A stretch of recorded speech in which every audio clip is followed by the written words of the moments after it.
अस्सलामुअलैकुम प्यारे दोस्तों, आज हम जानेंगे हजरत आदम अलैहिस्सलाम और जन्नत और पेड़ का अर्थ। आदम और हव्वा की कहानी से हम सभी परिचित हैं। हजरत आदम को अल्लाह ने एक पेड़ से दूर रहने का आदेश दिया था। इस प्रकरण का उल्लेख पवित्र कुरान में विभिन्न अवसरों पर किया गया है, फिर भी कई लोग इसके वास्तविक अर्थ को समझने में असफल रहे हैं। पवित्र कुरान कहता है, और हमने कहा, हे आदम, तुम और तुम्हारी पत्नी बगीचे में रहो और जहाँ भी चाहो खूब खाओ, लेकिन इस पेड़ के करीब मत जाओ, ऐसा न हो कि तुम अत्याचारियों में से हो जाओ।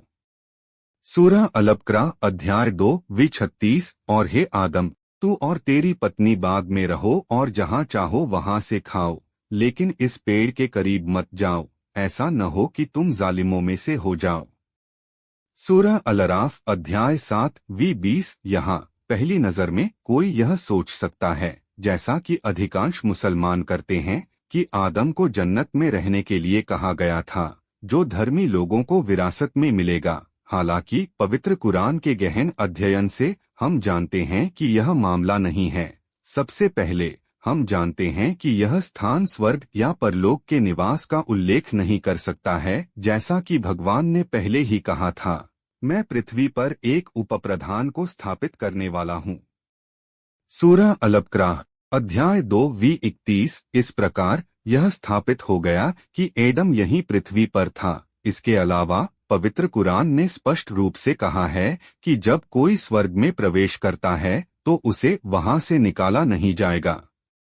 सूरह अल-हिज्र अध्याय 15:49। और इस प्रकार यह कहना कि आदम को जन्नत छोड़ने या बाहर निकलने के लिए मजबूर किया गया था, पवित्र कुरान की शिक्षाओं के खिलाफ होगा। इस पर टिप्पणी करते हुए हजरत मुस्लिह मौद आरे लिखते हैं कि जिस बगीचे में हजरत आदम को वास कराया गया था वह एक सांसारिक बगीचा था, न कि स्वर्गीय। हुजूर रा बताते हैं कि पवित्र कुरान में कहा गया है कि शैतान का बगीचे में प्रवेश जहां आदम था सिद्ध हो चुका है, इसलिए यह तर्क के विपरीत है कि शैतान आदम के साथ स्वर्ग में था और रखा गया था। जैसा कि हम जानते हैं कि केवल भगवान के धर्मी सेवक ही विरासत में मिलेंगे और इसमें निवास करेंगे, शैतान का वहां होना अतार्किक है। इस प्रकार इसका मतलब यह होना चाहिए कि जिस बगीचे में आदम था वह एक सांसारिक बगीचा था, स्वर्ग नहीं।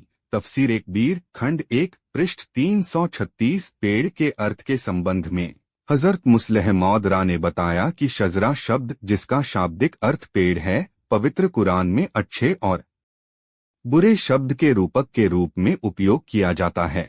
सर्वशक्तिमान ईश्वर कहते हैं, अर्थात क्या तुमने नहीं देखा कि अल्लाह किस प्रकार एक अच्छे शब्द की उपमा देता है, वह एक शुद्ध वृक्ष के समान है। फिर वह आगे कहते हैं, सूरह इब्राहिम अध्याय 14:27, अर्थात बुरे वचन का मामला बुरे वृक्ष के समान है।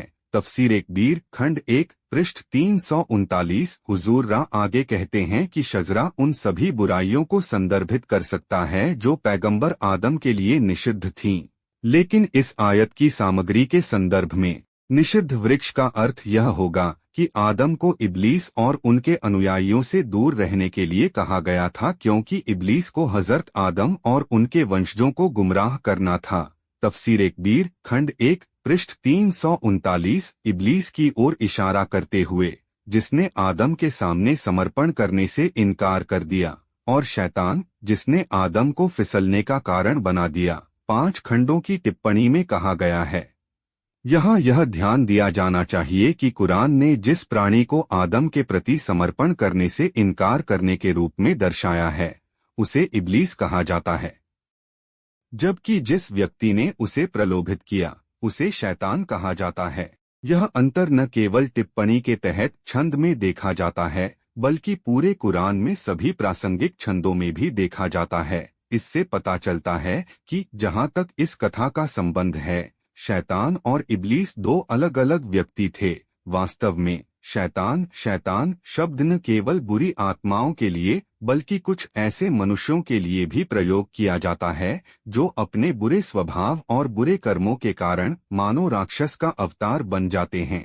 जिस प्रकार एक मनुष्य सदाचार और धर्मपरायणता में आगे बढ़ सकता है ताकि देवदूत जैसा बन सके, उसी प्रकार वह नैतिक रूप से इतना भ्रष्ट और पतित हो सकता है कि उसे शैतान कहा जा सके। इस प्रकार शैतान, जिसने आदम को प्रलोभित किया और उसे भटका दिया, कोई अदृश्य बुरी आत्मा नहीं थी, बल्कि मांस और खून का एक दुष्ट आदमी, मनुष्यों के बीच से एक शैतान की अभिव्यक्ति और इब्लीस का एजेंट था। वह उस परिवार का सदस्य था जिससे बचने के लिए एडम को मना किया गया था।